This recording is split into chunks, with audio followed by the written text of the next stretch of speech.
What's up, guys? It's Jughead here, just a down-to-earth guy trying to bring you all some down-to-earth content. Welcome back to my Let's Watch Hunter x Hunter series. Today we're going to be watching episode 20 called Baffling Turn of Events. Now, last episode we watched, episode 19, is officially my favorite episode of the series so far because I can't even describe how amazing that episode was or how impactful that episode was.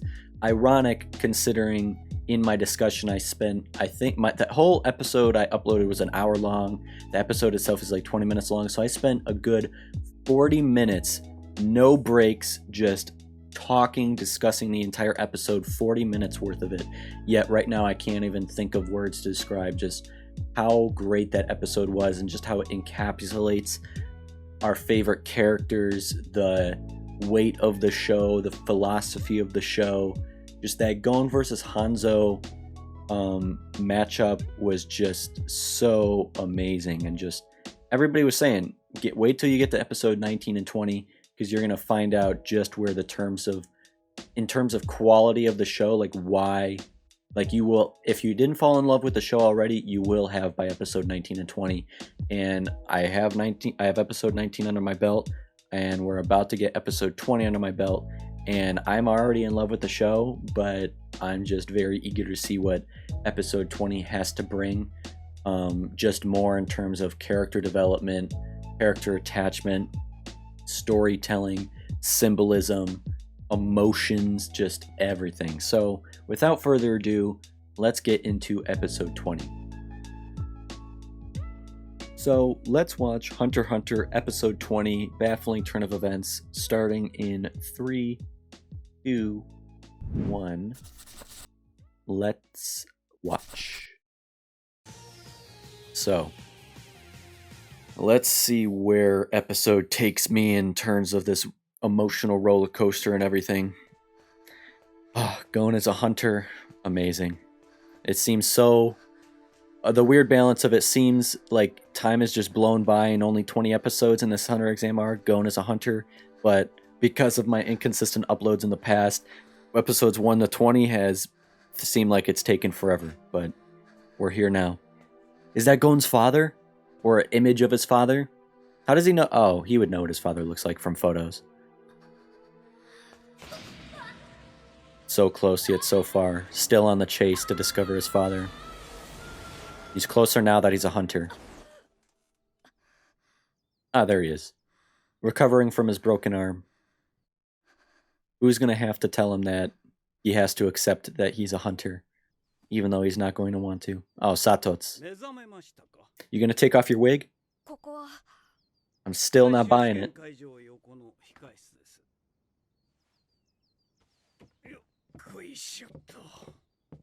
Oh, yep. Break the news to him.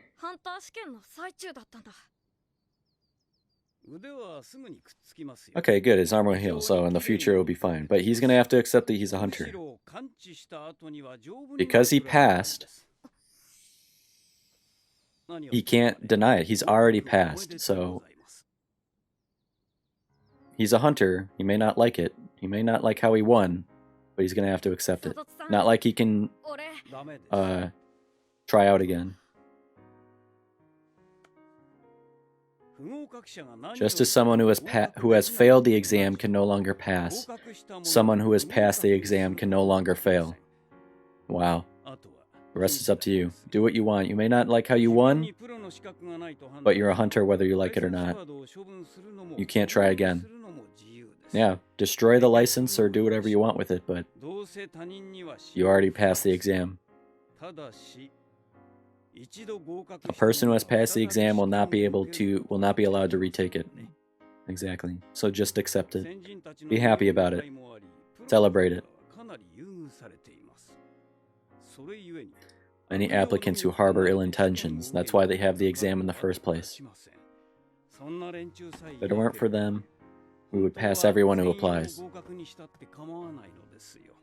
So interesting that once they're no longer applicants, all the other hunters or examiners seem like pretty good people, you know? More valuable than their own lives. That's how I feel like Gon will think of it. Yeah, it's just a piece of paper at the end of the day. It's what you accomplish once you become a hunter.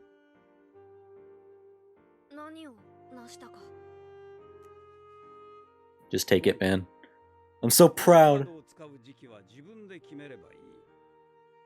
Just a piece of paper, man. But yeah, just how Sato seemed like this very mysterious, like, I don't know, guy that I didn't really trust or like in the beginning, but now he kind of seems like a good guy.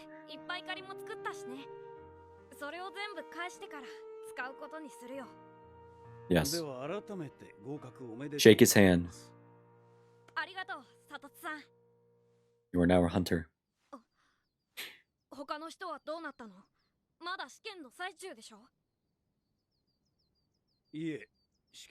What? Ah, we don't even get to watch it?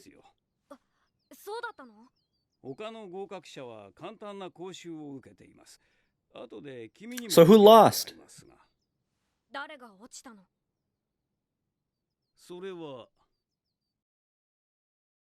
Oh, Jesus Christ. What? Oh, he killed a person. Who did he kill?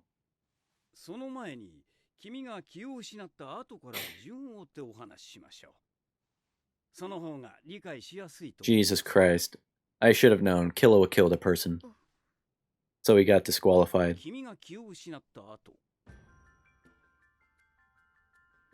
Okay, so we kind of get to see what happened.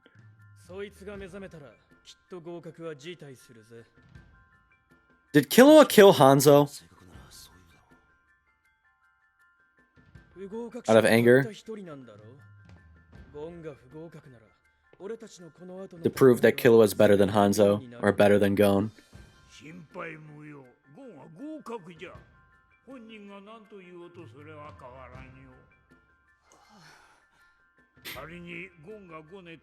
If Gon were to throw a fit and kill me, we still wouldn't be able to revoke his license.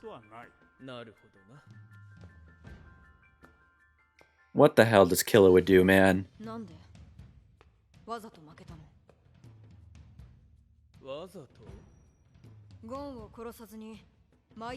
KILLUA killed Hanzo, right?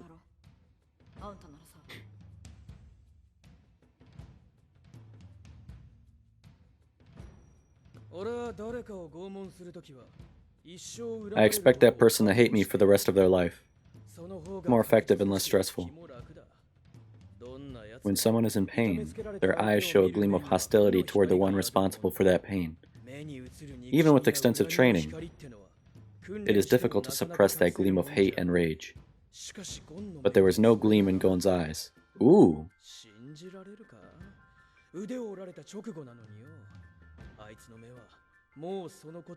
True. He didn't care about the pain. He said it was nothing to him.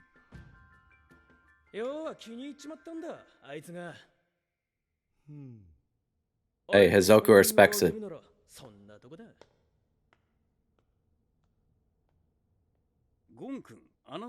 Gon, you were able to win over your opponent. Yeah, so he did win. What the hell happened to him, man? Okay, so we do get to see what happens, hell yeah.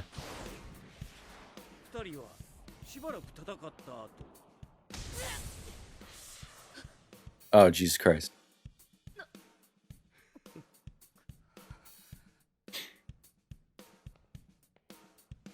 Oh, what the hell did Hizoka say? Okay, so Kurapika became a hunter. He had to say something about the Kurta clan or something for Kurapika to react like that. I'm calling it. Paco found himself in the mud. Ooh, yep, yeah. Oh, Jesus Christ. Yeah, Paco's a pussy. Hizoka and Bodoro. Hey, respect to Bodoro, man. Ah, never mind.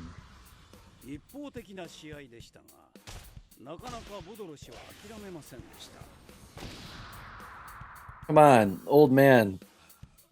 しかし倒れたボドロ氏に密か氏が何か耳打ちしたその直後、今度はボドロ氏が負けを宣言しました。第5試合のキルア氏とポックル氏は Wait, so Hisoka's a hunter now. 彼は自信たっぷりにこう言いました。悪いけど、あんたとは戦う気がしないんでね。So Paco's a hunter.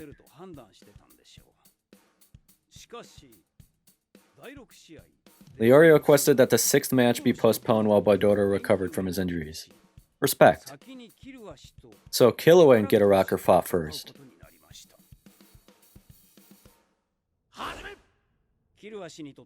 That was when it became apparent that Killua made a grave miscalculation. What? What the hell's going on? I'm very confused. Uh-oh. What's going on? He's about to shapeshift. Do they know each other?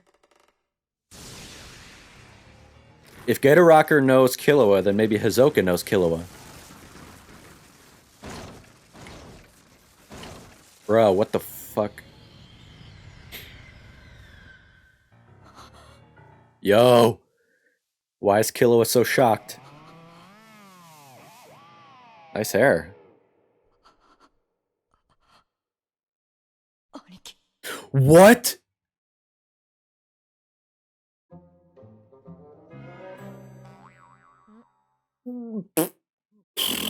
What? GITTARACKUR is KILLUA's big brother? Illumi.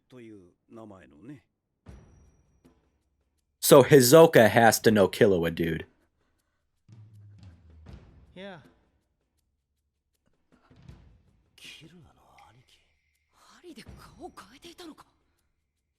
Bruh. Yo. I heard that you stabbed mom. Oh.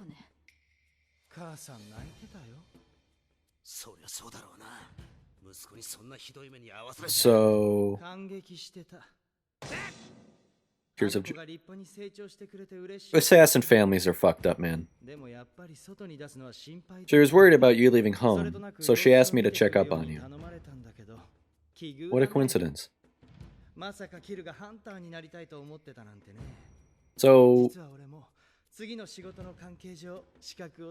So there, he's an assassin. Hisoka has to be an assassin too. They don't even look alike at all. Then I have some advice for you. Surrender. Oh, you're not cut out to be a hunter. Ooh, that's gonna piss him off. You were born to be a killer. Is he gonna kill his brother? Killua was killing somebody, okay? Either Killua killed somebody because he has blood all over his face, or he was the last one remaining.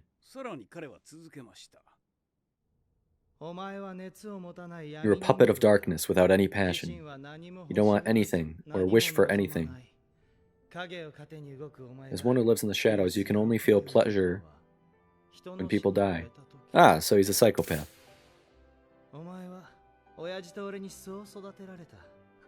I wouldn't want to be friends with that. Sorry, Gon. Find a better friend, man. He's gonna kill his own brother.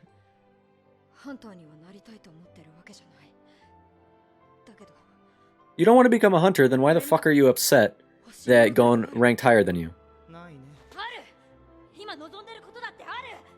wants to kill him. That's what he wants. You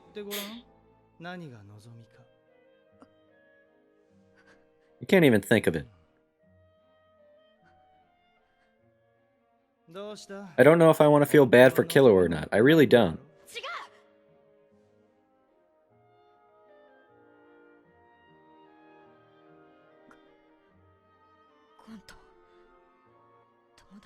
Ooh, wow. He's a human being! He's sick of killing people! Want to be friends with Gom and just play. He just wants to be a kid.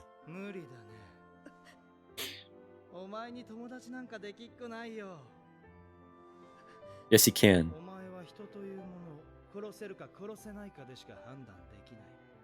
Let him be a kid. Families suck.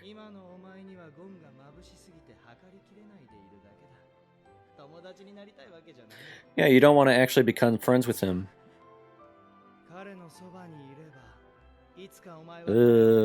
Scary. You're gonna kill your own brother, dude. But hey, KILLUA is a complex character, is what I'm realizing.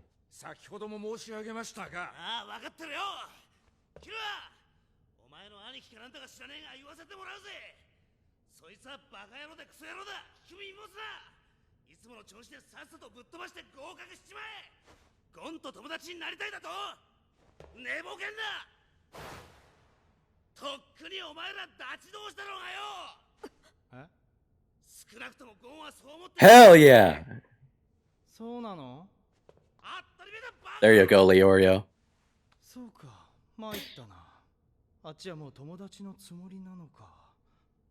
Hey, his name is Kill. Oh, he kills his brother.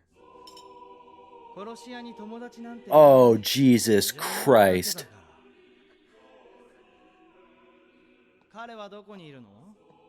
He's gonna kill his brother, dude.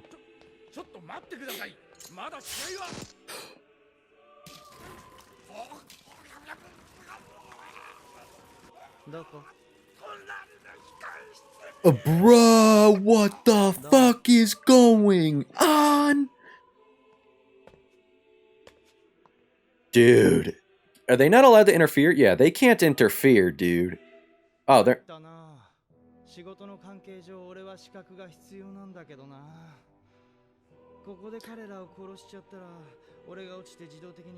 Oh, Jesus Christ. GITTARACKUR Illumi is fucked up, dude. This dude's weird. I'll pass the exam before killing Gon.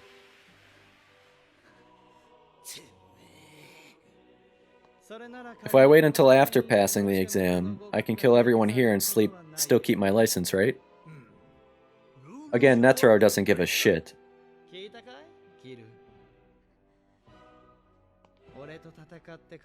You have to beat me if you want to save Gon. He kills his brother to save his friend.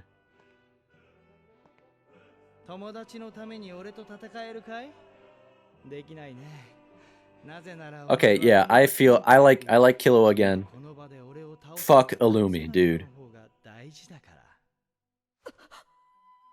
Fuck this guy. What a manipulative prick. Never fight an enemy you can't beat. But his brother's also never expecting his brother to kill him. You move an inch, I'll assume the fight has begun. And if our bodies make contact, that will also mean the fight has begun. Ah, Jesus Christ. Kill him. Kill him. You don't fight me, your dear Gon will die. God, man, this is a mind fuck.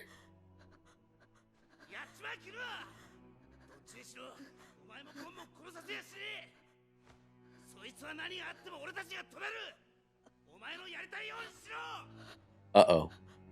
What's going on? He can't move an inch, but he also can't let his brother touch him.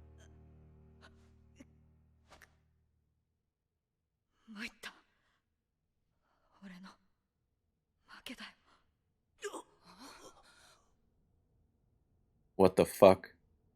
What happens now?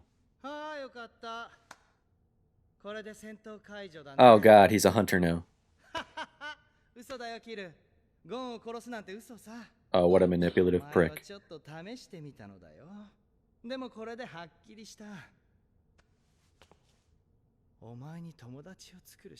You don't have the right to make friends. Wow, what a dick.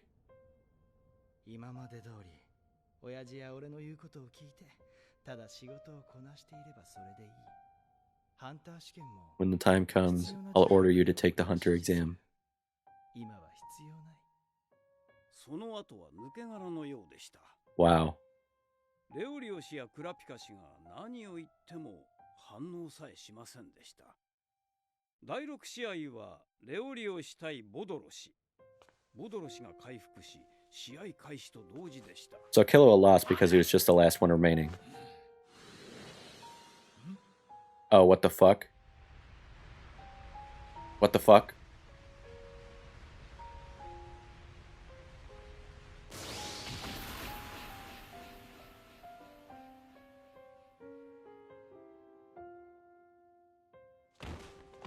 Bro, why?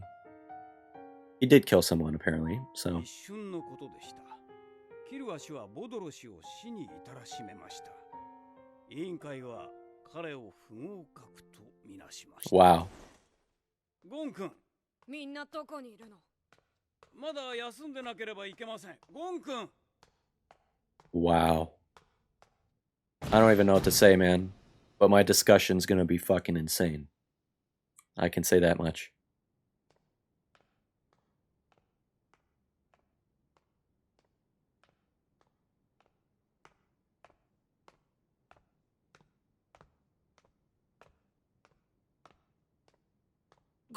I just realized, why does everybody have amazing hair?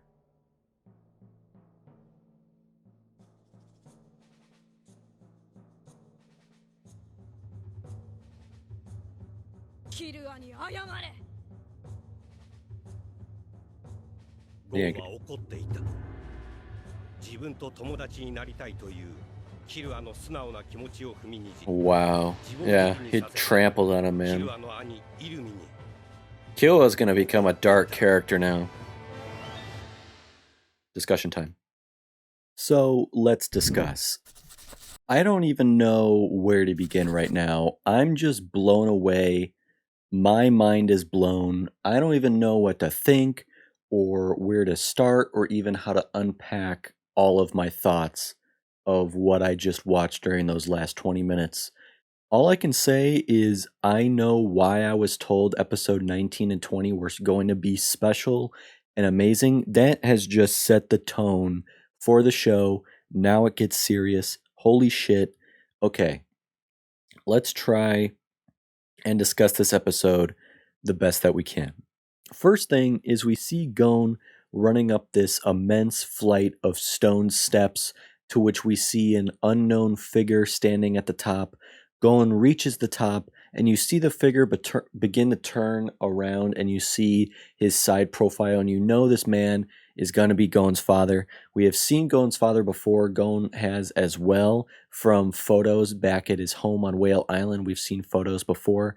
Just as Gon smiles and runs to try and embrace his father, the stones crumble beneath his feet and he falls, causing him to wake up from his dream. So, dreams about running upstairs, I feel, is pretty common, and there are many different ways to interpret its meaning or symbolism. If you are one of those who even believes your dreams have meaning, I personally do, or especially in this case in which there's a show and where the dream is literally meant to convey some sort of emotion and symbolism. Gon is running up those stairs to reach his father, symbolizing his progress and reaching that goal in his waking life, you know? He is exerting himself greatly. You see him sweating and trying his hardest to keep going up the stairs, possibly indicating his struggles he has emotionally, physically, spiritually. He has to persevere through his journey so far.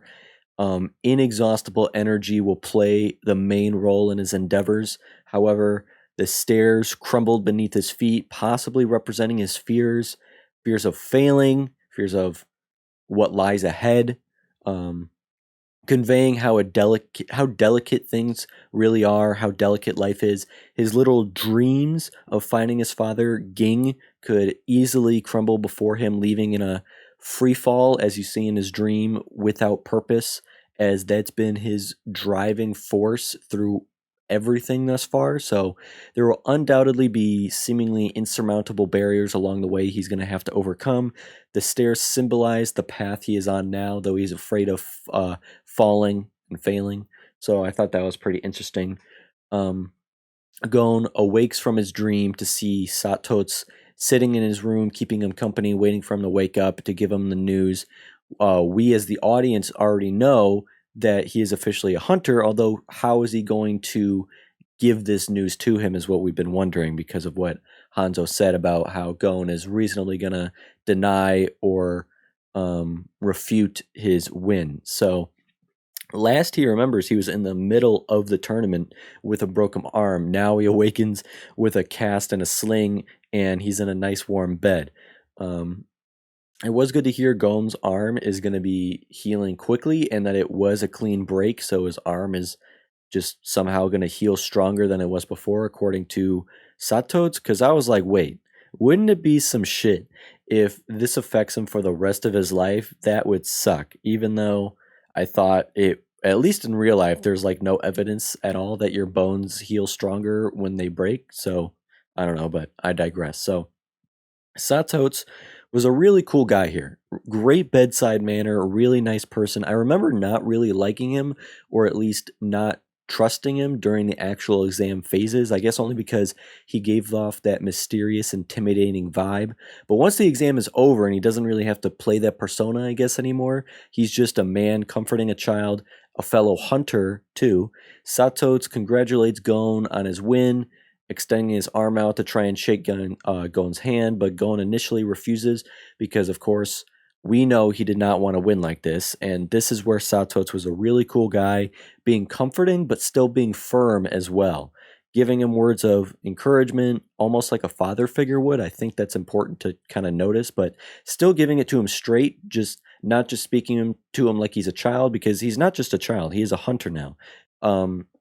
Gon opens his mouth to try and say something along the lines of, Mr. Satots, I can't accept, or I refuse, or I don't want it. And Satots just interrupts him by simply saying, you can't, taking his hand that was like, he had his hand extended out to shake Gon's hand, and instead takes Gon's hand and holding it to tell him that just as someone who has failed the exam can no longer pass, someone who has passed the exam can no longer fail.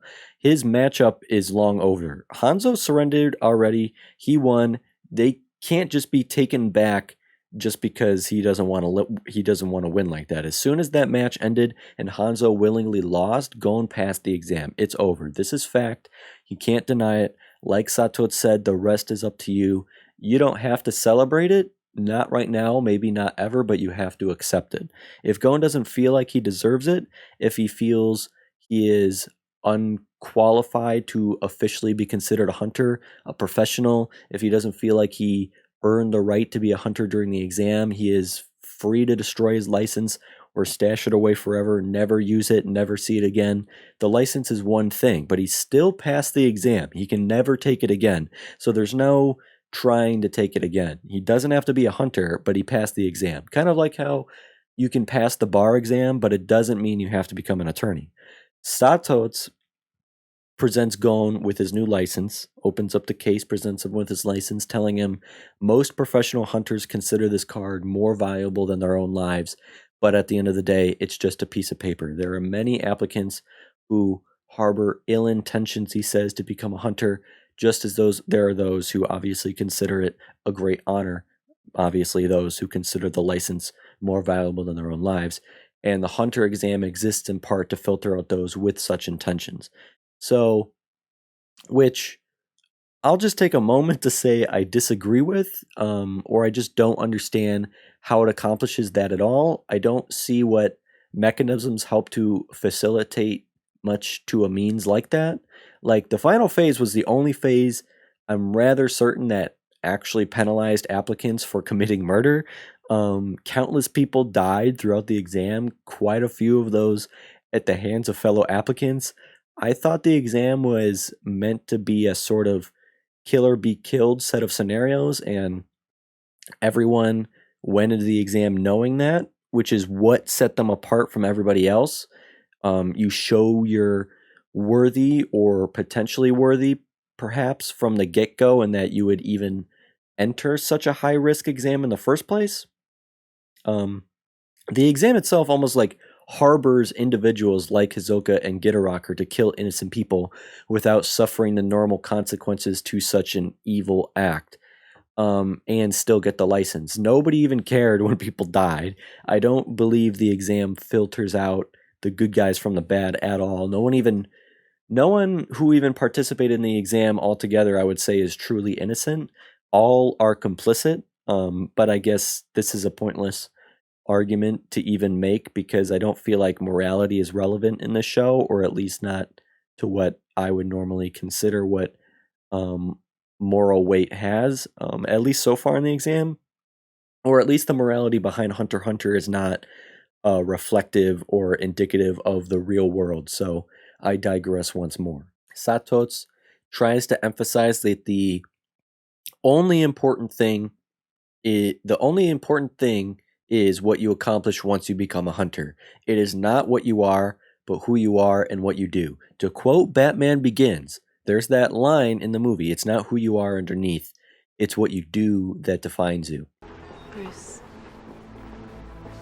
deep down you may still be that same great kid you used to be. But it's not who you are underneath. It's what you do that defines you. Wait! You could die. At least tell me your name.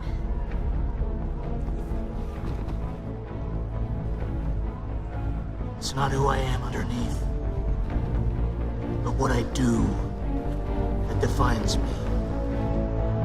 Bruce?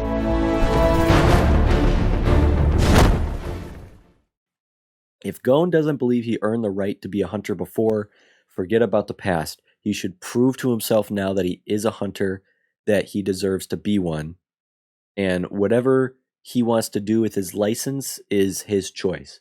Nobody's forcing him to be anyone or do anything. He is on his own now to make those choices for himself. And that is empowering in a sense. You see Gon's spirits lift up. He brings a smile on his face, tells Statso it's okay, saying a lot of people have helped him along the way reaching this point, and he owes a lot of favors.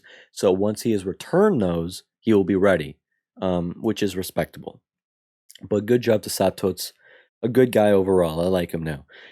Still think that he has a wig on, but I guess I'm either full of shit and I'm dumb, or I'm still waiting for her to find that out. But nice moment between the two of them there, especially when Gon accepts Sato's handshake the second time around, now that he understands everything. And I like to see that. This, though, is where all happiness and smiles end, though, unfortunately. That was like the last moment of positivity in this whole episode, because like right after the two shake hands, Gon's smile leaves his face because he becomes curious as to what possibly happened with all the other applicants, if the tournament is still going on, because he has no idea what's going on. And Sato says the tournament's been over. Gon slept for almost a day. The tournament went on while he was recovering, and the exam is over. Everyone but Gon are already aware of the results. The others who have passed are completing their orientation, which leads to the obvious question: who was the lone one who didn't pass? And let me tell you, I was absolutely fucking shocked and appalled when I heard Sato say Killua's name. Like, what in the fuck? I was not expecting that at all. But that's what I love. I love being kept on my toes. I love being challenged. I love being surprised. I love that the show isn't predictable in the slightest. I genuinely was not expecting that at all. But, once they showed the flashback frames revealing Killua with his bloody hands and blood on his face, I was like, I should have inferred that Killua would possibly fail, not by legitimately being overpowered, but because he is a killer and would accidentally or purposely kill someone, disqualifying him. But kind of disappointed we didn't get to see all of the matchups for the rest of the tournament that takes place, like just seeing it all take place in full. Sato's only filled going in on what transpired, and we get the visual form of quick flashbacks that we see, especially since I read that in the 1999 anime, they showed the Kurapika versus Hisoka fight in full, for example. That would have been cool to see. But I think we get enough information from these flashbacks, all the important relevant stuff, that would have just been cool to see. But so we see again Hanzo after beating Gon, speaking to Netero to make sure and know for certain that only one of them can lose in their round, and we know Netero says yes.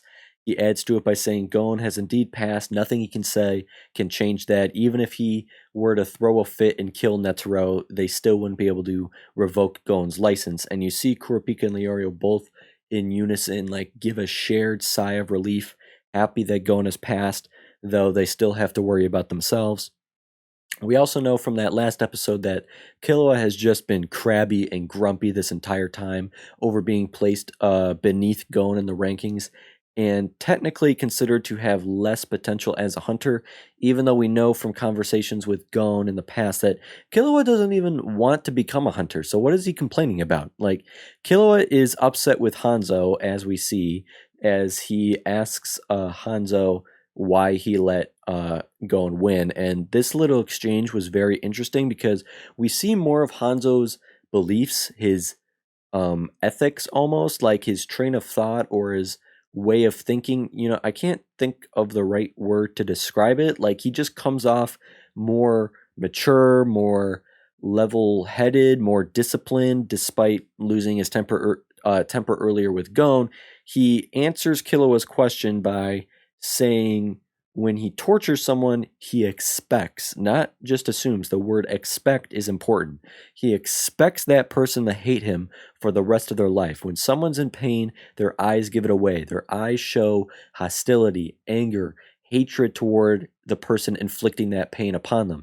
It is very difficult to suppress such emotions. But Hanzo did not see that gleam in Gon's eyes. What he expected to see was not there. He had just broken his arm, but his eyes showed that Gon had already forgotten about that and had moved on. His eyes showed no hatred. That unwavering determination and strength won over Hanzo. Hanzo says, I guess you could say that he won me over.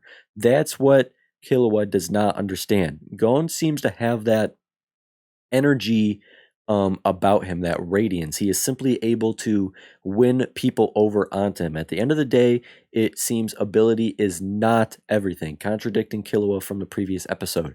And you see a quick frame of Hisoka with his eyes closed with that subtle smirk, almost conveying that Hisoka understands what Hanzo is saying and gets where he's coming from. Like, he can admit Gon has won him over too. He has shown Gon mercy before and lets him live because he has told him before he is worthy enough to try and become stronger, where one day he may be strong enough to face Hisoka himself. He wins over his friends, Leorio and Kurapika. He won over Hisoka. He won over Hanzo. He even won over Killua, as the two are friends, even though you would assume Killua is not one to bother having or wanting friends. And also, coming out of that dialogue, I respect Hanzo a lot more. Well-spoken guy, disciplined, did what he had to. I said last episode, I didn't even hate or dislike him as a character during the fight with Gon. I think he's very interesting, and more interesting now that we got more out of him. Would like to see him more in the future, hopefully. So Satots explains all this to Gon, which I think helps Gon accept his win even more. Hanzo didn't give him pity or anything. He didn't quit or give up for any dumb, petty reason that Gon would rightfully be upset about. Gon earned his win. He won over Hanzo. He actually got the upper hand on Hanzo and won him over without even realizing it. And I think that helps him accept the outcome more. But so moving on, what happened after that? We then learn how the Kurapika and Hisoka matchup went. I really wanted to see more of this fight in detail, but sadly we didn't see much. It didn't appear to be one-sided affair either, so that would have been more cool to see too. We're told the two of them fought for a while. Kurapika able to keep up with Hisoka and keep it interesting, but in the middle of fighting, in the midst of fighting, Hisoka like teleports right beside Kurapika and just whispers in Kurapika's ear something we can't hear or interpret. All we know is it leaves like Kurapika dead, frozen, wide-eyed, and speechless, and Hizoko raises his hand and just says he loses. Now, I can only assume he said one of two things. He either mentioned something about the Kurta clan, which I'm only saying because I can imagine Hizoka being very intelligent or knowing a lot of things, maybe knowing who Kurapika is, knowing about his scarlet eyes, having some information. I don't know. That's just one possible thing, because what else would Kurapika be absolutely frozen after hearing, And perhaps that shocks Kurapika and just leaves him very intimidating, and as Hizoka is indeed a very intimidating guy. Or I can see Hizoka telling Kurapika something along the lines of what he told Gon earlier, that Kurapika owes him one, he owes him a favor. He will let Kurapika win now, but he owes him one later in the future. Or perhaps Hizoka just doesn't want to fight him because Kurapika isn't worthy as of yet. Remember he mentioned before on Zevil Island when Leori and Kurapika were kind of in this face-off against Hizoka, that how Kurapika and Leorio are unripe fruit. Perhaps he let Kurapika win so that he may progress more and become stronger, become a hunter, so one day they may be more evenly matched. So all we know is Kurapika passed, and he is a hunter as well. So we have our first two hunters, Gon and Kurapika. Oh, no, wait. Yeah. So Hanzo faced Pakal next. Like I said in my last discussion when I broke down the entire bracket, it doesn't even hurt Hanzo to concede to Gon because his next opponent would be Pakal anyways, a far easier opponent. And we see Hanzo put Pakal in an arm lock like instantly, and all he has to do is threaten Pakal verbally and Pakal surrenders. And so what an easy W for Hanzo. Done. He is a hunter. Dope. So who is next? It was Hizoka lost, so Hizoka and Badoro went next, so which looked like a pretty respectable fight for the most part. Badoro, although being an old lad, still held his own for much of the match, considering he's going up against Hizoka. Even though Hizoka spent most of the fight doing what he always does and just dodges all attacks and waits for the perfect moment to strike, his moment being catching Badoro's fist mid-swing, pulling his arm in, and with Hizoka's other arm just punching him square in the face, and then kicking him in the jaw straight up in the air, then slamming his head into the ground combo, like 4x combo, like Jesus Christ, like damn, really counting on the old man not dying there somehow. Left the guy practically mutilated on the ground. I felt bad for him. Hizoka also whispered in Badoro's ear.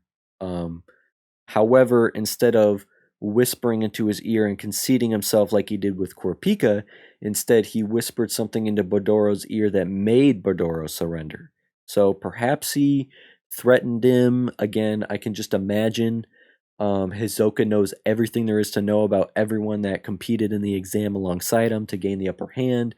Maybe he's super into intelligence, like he knew Badoro had a family, maybe he had grandchildren. Maybe that's why he doesn't want to fight KILLUA or Gon. He could never bring himself to fight children, maybe because he has grandchildren or something. And he threatened to kill them if he didn't surrender. Very unlikely, but you gotta admit some Hizoka that is some Hizoka type shit to do. So, or maybe it was Badoro owing Hizoka, just like Kurapika could and how Gon does. Maybe Badoro owed Hizoka something that happened before and we just don't know, and he cashed in on that debt, or something that I'll mention later. I'm not going to mention that now because I don't want to go out of order, but remember that. So next up was Pakal and KILLUA, but we know KILLUA said in the interview with Netro that KILLUA doesn't even want to fight Pakal because it would be too easy and boring of a fight. So unsurprisingly, KILLUA just walks away and surrenders so that he may fight somebody else, giving Pakal that easy win. So Pakal's a hunter now. I feel like he got off pretty goddamn easy. But props to the guy. Do what you got to do. Leorio, being the respectable, admirable guy that he is, requested that his match be postponed while Badoro recovered from his injuries. Very respectable. Doesn't want to get an easy match, and more so cares about Badoro's well-being and his health. considering that's why he wants to be a hunter and why he's in the exam in the first place, because he wants to be a doctor. So rather fitting, ain't it? Now this is where shit got so intense and interesting. Killua versus Gittarackur. Oh fucking boy. Immediately you're just simply hyped to see two mysterious skilled killers go up against each other, and I'm still shaken up by it. This scene is what gave me goosebumps, dude.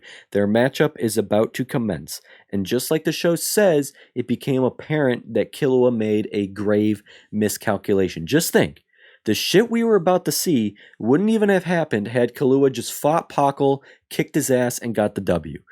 Crucial moment of this episode. Killua approaches Gittarackur, and Gittarackur refers to Killua by a nickname we have not heard before, calls him Kill, K-I-L. Pretty ironic because he is a killer, nickname is Kill, but I was immediately like, wait, what the fuck? How do they know each other? I completely forgot Gittarackur is a shapeshifter, or at least those needles in his face morph his face and how he looks, so Killua doesn't even recognize who's in front of him. Gittarackur takes all of the needles out of his head to trigger that transformation back into his real self, and boom, Killua's eyes go wide, his pupils shrink dramatically, he looks absolutely mortified at what he is looking at, and I'm just so confused and tensed the fuck out, and Killua, with his whole body shaking, just utters the words, "Big brother," and I lose my shit. Like, what the fuck? Not only does Killua have a big brother, but it's fucking Gittarackur, and Gittarackur isn't even his real name. His real name is Illumi. You can see Killua is sweating profusely. The first time we have seen Killua just lose his cool, let alone look absolutely terrified and nervous. So, which before they even got to speaking to each other, I'm immediately thinking, yo, no wonder Gittarackur said in the interview he had his eyes on Killua, because it's his fucking brother, dude. Again, I love how utterly unpredictable this show is. Always kept on my toes, and that's what I want. I was also initially thinking, wait, so there's like no way Hisoka doesn't know who Killua is. For sure, Gittarackur, or Illumi, I'll call him now, had to have brought it up to Hisoka at least once about his family, or the fact that he comes from a family of assassins. Like, that would have to be why they're working together in the first place, because they're both assassins. Like, if you're going to give your resume to someone like Hisoka, first thing you say, oh yeah, I'm from a family of dead assassins, blah, blah, blah, and along the way you just bring up your younger brother. Or Hisoka brought him on because he is an assassin and would have to know that Illumi had his younger brother in the same hunter exam as the two of them are in.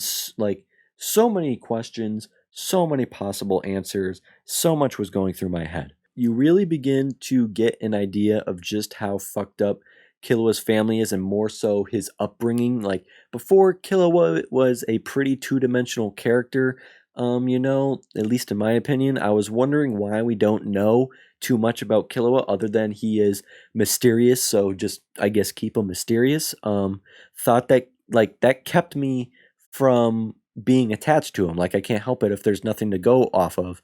Now I know that they did that on purpose so that it would all culminate into some of the most emotional, psychological shit I've ever watched. Impossible not to feel for Killua or get like emotional over everything that takes place from this moment on. Illumi shares that their mother told him that Killua ran away from home and like stabbed her, and she cried, but tears of joy, happy to see that he had finally grown up. But to make sure that he was okay, she asked Illumi to check up on Killua, hence why they are in the hunter exam together. What a coincidence, he says, because he needs a hunter license for his next job, which isn't that the same reason why Hisoka is in the exam too? So they're working the same job, I have to assume. That's why Gittarackur didn't want to fight Hisoka, because they're working together and they both want or need a hunter license. Yeah. So this is where psychological manipulative warfare kicks in. Killua admits again he doesn't actually want to be a hunter. We already knew this. He just wanted to try out the exam, to which his brother says he is relieved to hear it because he is not cut out to be a hunter. Exactly what Killua doubted about himself earlier when he was questioning whether or not he could be a hunter. And here's his older brother telling him to his face in front of everybody that he is not good enough. He was only ever born to be a killer, nothing else. Being a hunter takes him away from what he is meant to be and what he is meant to do. Even Gon remarks how Killua mentioned his family before, but that they sounded like just straight up crazy. And let me tell you, they sound indeed fucking crazy. His brothers tells him he is just a puppet of darkness. He has no passion. He shouldn't want to be a hunter because Killua doesn't want or wish for anything. That is how Illumi and their father raised him to be, as one who lives in the shadows. The only pleasure he finds is when people die. Really begin to sympathize for Killua here, as it is like the atmosphere descends quickly into psychological, emotional, and verbal abuse. Much of what is clear Killua has been subjected to for his entire life in childhood at home. And you can almost describe it as hypnotic. Illumi insisting to Killua he's nothing but a killer, the soul, if that of a murderer with no capacity for emotions or desires, except that of killing, being raised to prioritize nothing above his assassin instincts his whole life.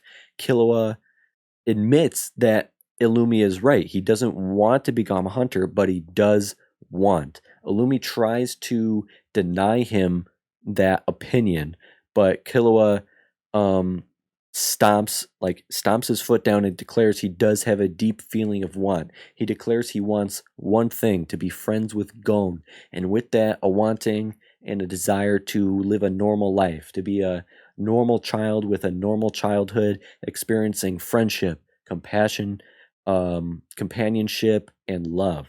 No more killing, no more death, just playing and living. And everything he has been deprived of his entire life due to the family he was born into. And Illumi calmly tells him such a want is impossible. Killua is misunderstanding. What he feels and wants is just an illusion. All there is confusion in his mind. Killua doesn't know what he's talking about. Killua will never be able to make friends, as if it's a totally preposterous thing to even imagine for Killua. It's all confusion, as Killua's only ability is to discern whether or not he can kill any particular person. He is deluding himself. He doesn't want to be friends with Gon. He just doesn't know how to classify Gon as someone he should or shouldn't, can or can't kill, because of his dazzle and his charm gets in the way. And Killua is just on the verge of tears, is told by Illumi if he stays with Gon, inevitably he will end up wanting to kill him one day, and he will do so. And Killua just can't bear to think of such a thought. And Leorio is just as enraged now as he was before over Hanzo torturing Gon, though where before it was physical torture with Gon, Leorio's enraged and can't stand by to witness this emotional and psychological torture. So he shouts out to Killua to support him and bolster Killua any way he can against Illumi's toxicity. He shouts out to Killua not to listen to his brother. He is worthless. Beat him and win. He tells Killua, you said you want to become friends with Gon. Are you serious? You already are friends. I am sure that is how Gon feels. And Killua has already earned the one thing he wants. And this statement surprises Killua and almost upsets Illumi, because it's not good. It's not good to him that Gon already considers Killua a friend. This cannot happen. So Illumi declares he wants to kill Gon to fix this mistake. Immediately, Leorio and Kurapika are appalled.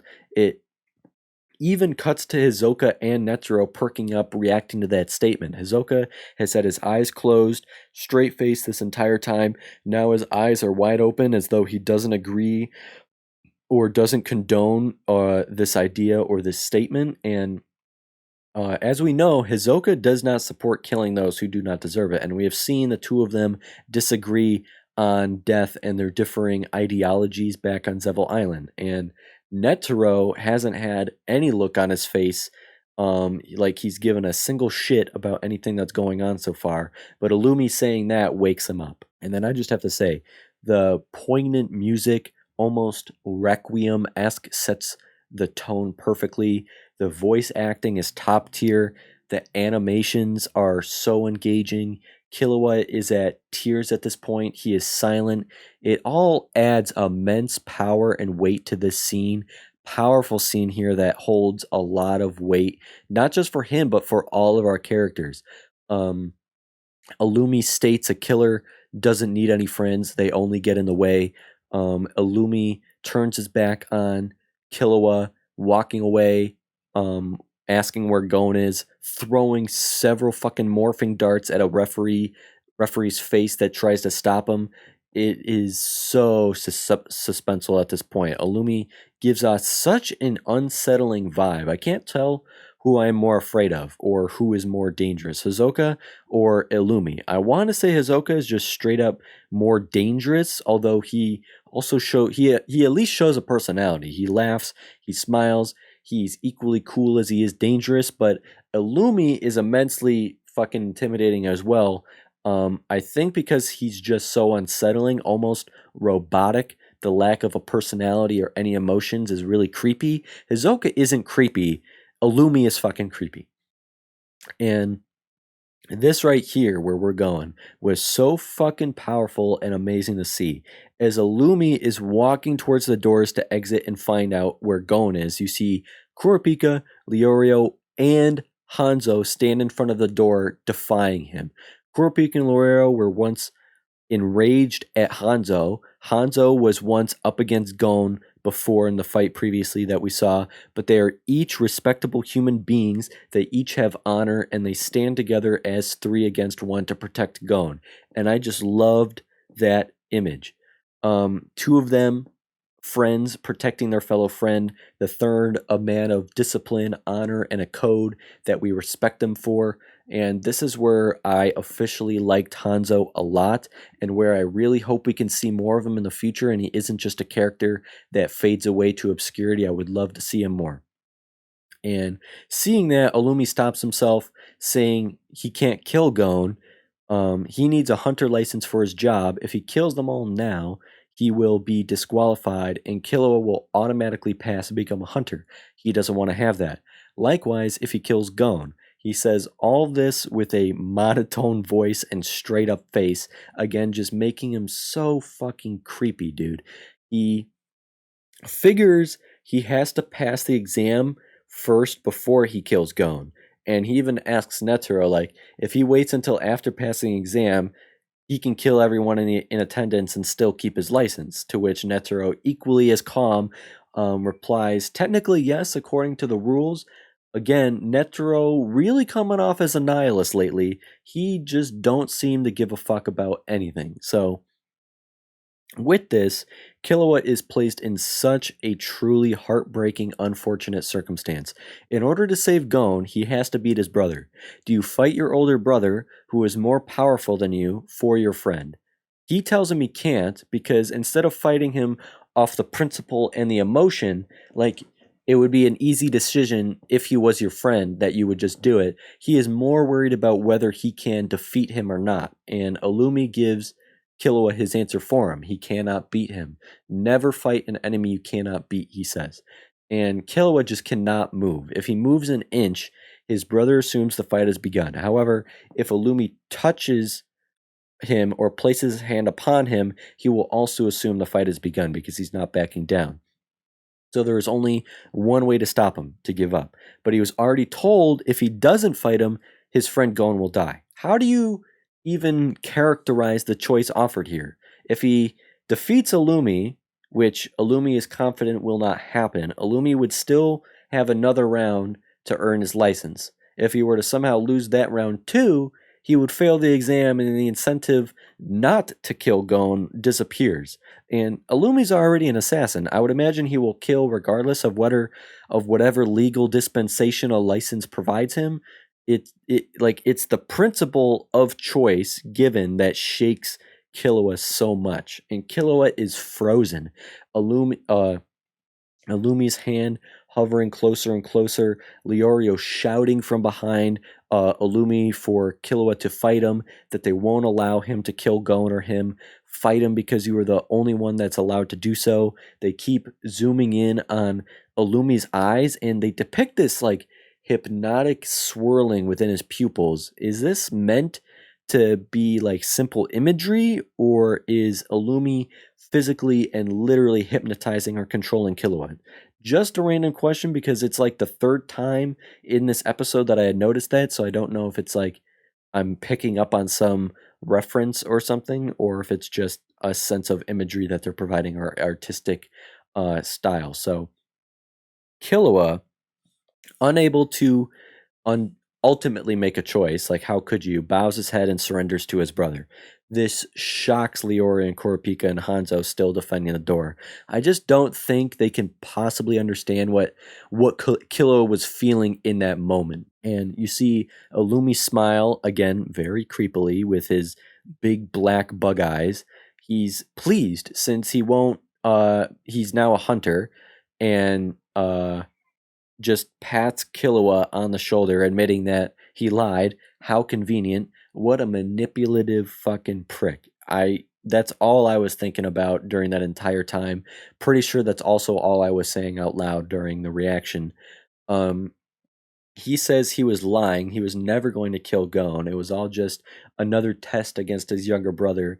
And he has his answer to that question, bringing Killua's head next to his, whispering, "You don't have the right to make friends, nor do you need them." And he was teaching him a lesson.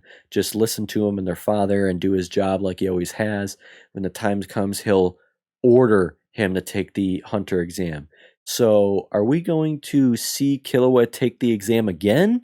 I doubt it, because I don't think that would be an arc all over again. I'm not sure, but what the hell does he mean by order? Like, is he that fucking controlling, or does he literally control him? Again, going back to my hypnotizing question or theory or whatever, that's just going to sit in my mind from now on until I'm either proven right or proven wrong. But to get like emotional and like philosophical or psychological here, the core of what makes this whole encounter so powerful and so painful is that we now witness and understand that this previously seemingly calm but aloof child in fact carries overwhelming and crippling mental and emotional baggage and trauma from his toxic, distorted family and home life. Like, his free will and individuality has been suppressed since birth, where the desire to have a friend in this world and live a life free of killing is considered irreverent, inconceivable, and just ludicrous. To learn that this entire time, all the way back to when they were running together in the tunnel, talking to each other for the first time as they ran up those stairs behind Sato's, sharing their stories to each other, finishing the finish line together at the exact same time, up until now, all this progress so far with Gon has been quietly monumental for him on the inside. This child has been denied companionship and love his entire childhood, instead raised as some murderous automaton. Killua like can't help but find semblance of truth in these words by his brother, like his own flesh and blood. Though he tries to deny it, it's all he has previously known. He is more trapped than ever, forcibly destined towards being someone he doesn't want to be. And I remember calling him unbeatable, virtually unstoppable, yet he is all of a sudden so lost and completely powerless in this moment. Such a stark contrast. Even Sato's tells Gon that after what transpired, Killua was only a shell of his former self, like a part of him died. Nothing Leorio or Kurapika tried to do to help him did anything. He changed. Finally, the match against Leorio and Bedoro was underway after being postponed. Somehow, some way, when the match begins, KILLUA just magically fucking appears behind Bedoro out of nowhere, looking sinister as hell, absolutely dead eyes, dead face. His claws come out of his hand, and he just murders Bedoro in cold blood, unprovoked, no reason, just because, just out of anger or some sort of mental breakdown, but he fucking kills him. Obviously, the committee disqualifies him and everybody else passes. I have no clue why. Perhaps satisfying those toxic thoughts ingrained in his mind or his subconscious that he is nothing but a killer. No clue. Did he do it so Leorio passed? Did he do it just to get disqualified and guarantee he loses and prove his brother right? KILLUA just opens the door and leaves, and who knows when we'll see him next. I mean, you guys know. I don't fucking know. Could it be next episode? Could it be a long time? Or if we do still see him, perhaps the question is instead, when do we see them all together again? Who knows? But yeah, KILLUA fucking kills Bedoro. That's fucking sad. Which brings me back to my theory I said I would mention later when I was talking about what Hisoka could have possibly said to Bedoro. I just didn't know when I first said I'll bring it up later. I didn't know that would be like a half hour later. But now, this is crazy. Just stay with me here. But what if Hisoka knew what was going to happen, just as Illumi apparently knew what was going to happen?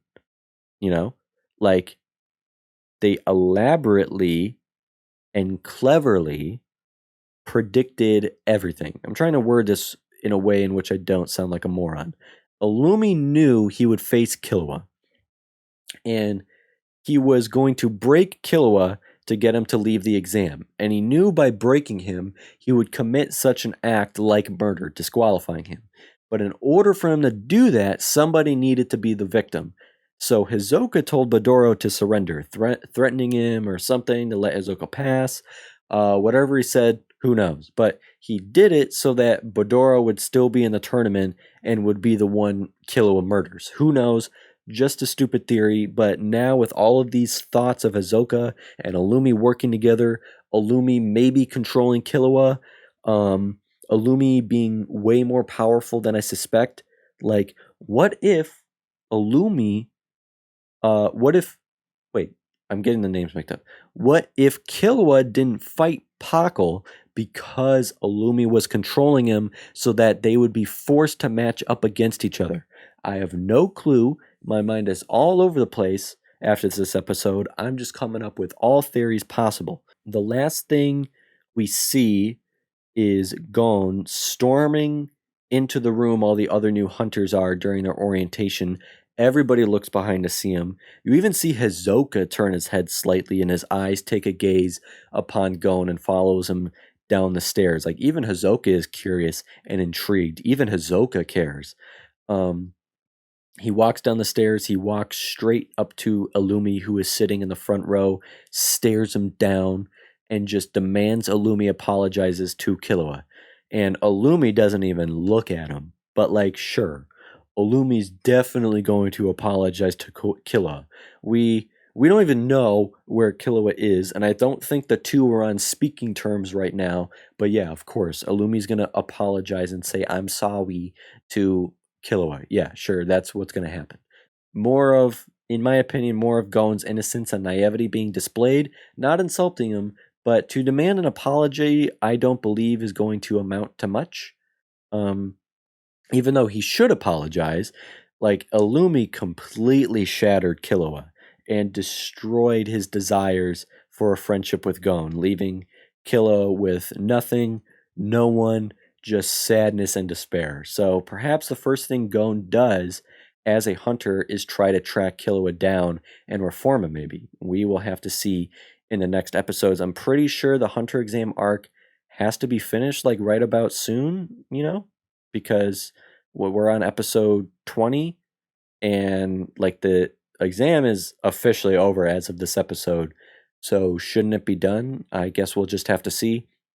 But these 2 episodes have set the bar high as hell, but I also think it's only up from here, and I am excited. So that's all I got for my discussion. On to the next. If you enjoyed the video, leaving a like to let me know is awesome, and better yet, if you want to keep up with all future content from me, be sure to subscribe to stay in the loop. Keep the conversation going in the comments so I can connect with y'all and build this community. That's the most important thing to me. Check out my Instagram for my photography and a more personal side if you'd like, and follow me. Having said all that, and with that said, so long, farewell, until next time, thank you, be happy, and I hope you have a good one. Peace.